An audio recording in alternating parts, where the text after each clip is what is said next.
Hi guys, today we will talk about how to turn on a personalized recommendation based on your general location on your Reddit app.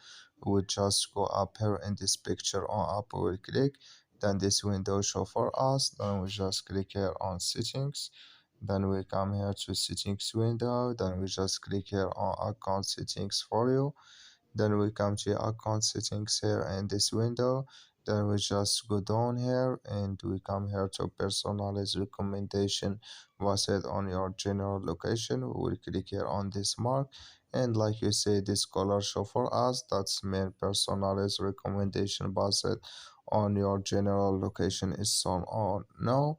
So that's all now. I wish now you I get it. You just follow these ways and it's going to work with you. Thank you for your watching. Don't forget to support us by like and subscribe, and see you in next video about all Reddit setting up settings.